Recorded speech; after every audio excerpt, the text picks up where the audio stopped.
चलिए देखिए, ये हमारा क्वेश्चन है। यहाँ पे एक सेट दिया हुआ है 1 2 3 अप टू n। ठीक है, इसमें सभी n नेचुरल नंबर्स हैं और यहाँ पे हमसे पूछ रहा है कि अगर हम कोई फंक्शन लेते हैं फ्रॉम a टू a, ठीक, तो वो पूछ रहा है कि टोटल कितने ऑन टू फंक्शन बन सकते हैं। a टू a अगर फंक्शन हमें लेना हो, फंक्शन हमारे पास है a टू a, ठीक, तो a टू a कितने ऑन टू फंक्शन बन सकते हैं। ओके, अच्छी बात है।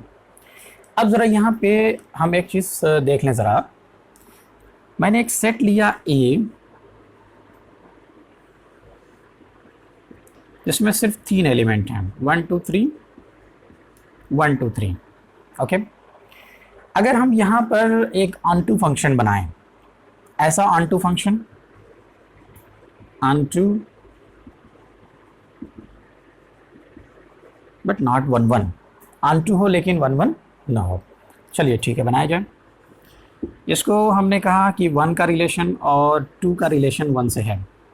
ठीक है, अब 3 का रिलेशन, 3 के रिलेशन के लिए हमारे पास 3 चॉइसेस हैं। अगर हम इसे 1 से ऐड करते हैं तो 2 और 3 बच जाएगा। अगर को डोमेन के अंदर कोई भी एलिमेंट बच गया तो वो ऑन टू नहीं होगा। अगर हम इसका कनेक्शन 2 से बनाते हैं तो 3 बच जाएगा। ठीक है, अगर 3 बच गया तो फिर भी इसका जो है ये जो फंक्शन बनेगा ये ऑन टू फंक्शन नहीं बनेगा। अगर हम 3 का रिलेशन 3 से बनाते हैं तो भी हमारे पास क्या हो जाएगा, 2 बच गया। अगर 2 बच गया तब भी ये फंक्शन ऑन टू नहीं हुआ। तो अब यहाँ पर अगर हम थोड़ा सा गौर करें तो हमको ये समझ में आएगा कि ये फंक्शन ऑन टू तभी बन सकता है जब हम इसे 1 1 बनाएंगे। अगर हम इसे 1 1 नहीं बनाएंगे तो ये फंक्शन कभी भी ऑन टू नहीं बन सकता।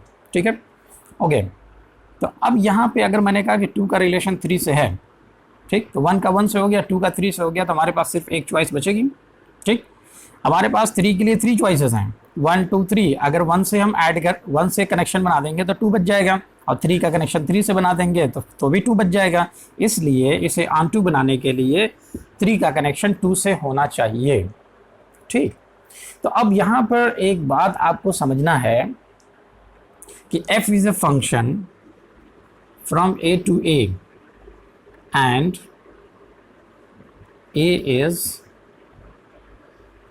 finite set। ठीक है, इनफाइनाइट सेट नहीं, फाइनाइट सेट। अब यहां पर एक प्रॉपर्टी हो जाएगी कि f is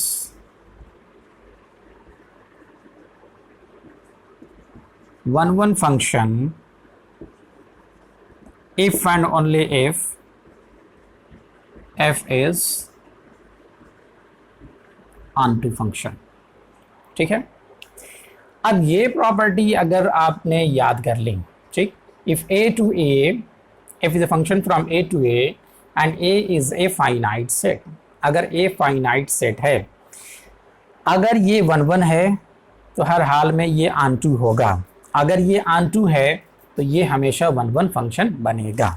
ठीक, तो a टू a में अगर फंक्शन बनाया जाए, अगर हम उसे 1 1 बनाएंगे तो उसे ऑन टू बनना पड़ेगा, और अगर हम उसे ऑन टू बनाएंगे तो उसे हर हाल में 1 1 बनना पड़ेगा। इस एग्जाम्पल के थ्रू हमने इसको समझ लिया।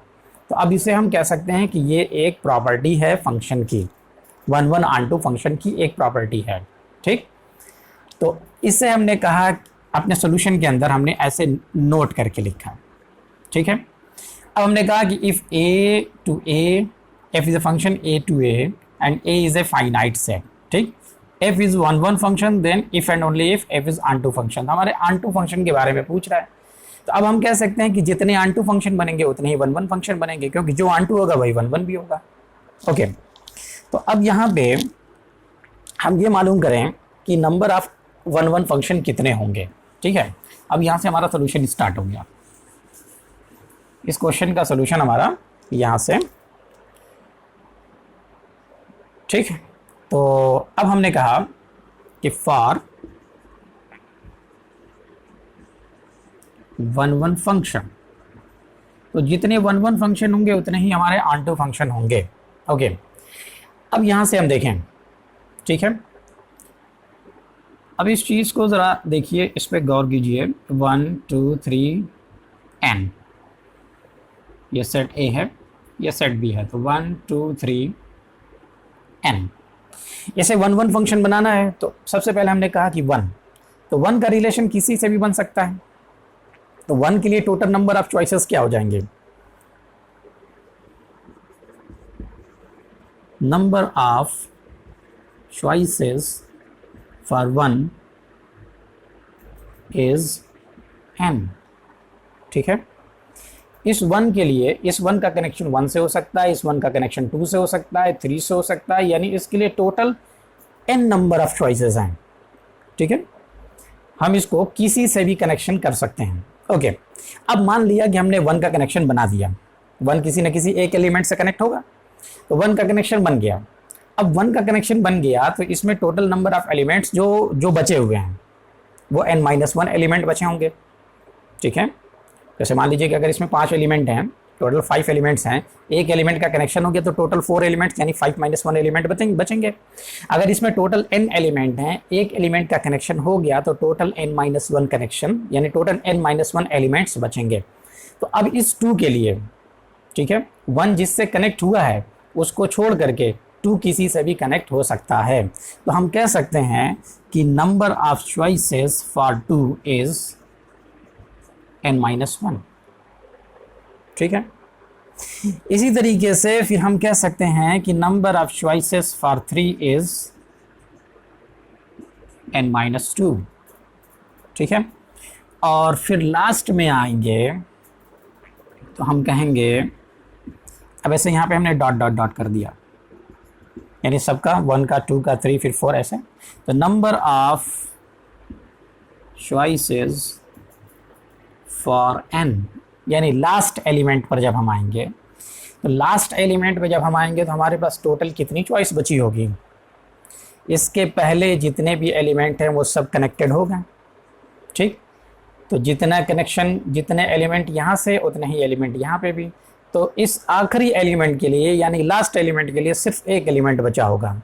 ठीक, तो number of choices for n, तो n के लिए सिर्फ और सिर्फ एक एलिमेंट बचा है। तो हम कह सकते हैं कि number of choices for n is 1। ठीक, तो by principle of counting total number of choices. ठीक है, यानी ये रिलेशन कैसे कैसे बन सकता है। अब यहाँ पे परमुटेशन हो गया। ठीक है, परमुटेशन में आप ऐसे कह सकते हैं कि ये n ऑब्जेक्ट्स हैं और इनको n प्लेस पे सेट करना है। ठीक है, n ऑब्जेक्ट्स को n प्लेस पे सेट करना है। ये 1 कहीं भी जा सकता है, 2 कहीं भी जा सकता है, 3 कहीं भी जा सकता है। ठीक है, लेकिन रिपीटेशन अलाउ नहीं है। 1 जहाँ पे जाएगा, ठीक, वहाँ पे 2 नहीं आएगा, 3 नहीं आएगा, 4 नहीं आएगा, रिपीटेशन अलाउ नहीं है। ठीक, तो अब हम यहाँ पे हम कह सकते हैं कि यहाँ पे परमुटेशन का कंसेप्ट आ रहा है। n ऑब्जेक्ट के लिए n प्लेसेस हैं, तो टोटल नंबर ऑफ परमुटेशन यानी टोटल नंबर ऑफ फंक्शन। तो अब हमारे पास हो जाएगा total number of 1 function is n-1 n-2 into 1।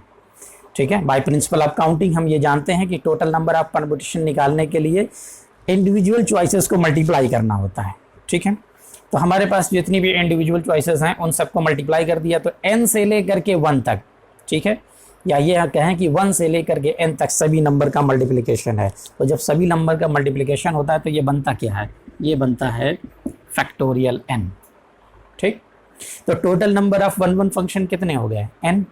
तो हमने यहाँ पे एक नोट देखा था कि जितने 1 फंक्शन होंगे उतने ही अनटू फंक्शन होंगे। तो अगर 1 फंक्शन फैक्टोरियल n है तो total number of onto function भी क्या हो जाएंगे? तो total number of onto function, हमारा ये आंसर हम यहाँ पे लिखेंगे, therefore total number of onto function is equal two factorial n। ठीक, ये हमारा सॉल्यूशन। इसे खूब अच्छे से समझिएगा कि ये क्या कह रहा है। ठीक, n objects on n places, तो हम कह सकते हैं कि npn। ठीक है, बहुत छोटे में अगर इसको ना लिखना हो तो हम डायरेक्ट कह सकते हैं कि total number of 1 function is npn, और npn क्या होता है? फैक्टोरियल n होता है। इस नोट से हमने कहा कि total number of 1 function is equal to total number of onto function. ठीक, तो अगर फैक्टोरियल n है तो ये भी फैक्टोरियल n होगा। ठीक, मुझे उम्मीद है कि आपको सोल्यूशन समझ में आया होगा। ओके, तो आप इसे अच्छे से देखिएगा और नेक्स्ट क्वेश्चन आपको नेक्स्ट वीडियो में मिलेगा, तो नेक्स्ट वीडियो पे आइए, ठीक है।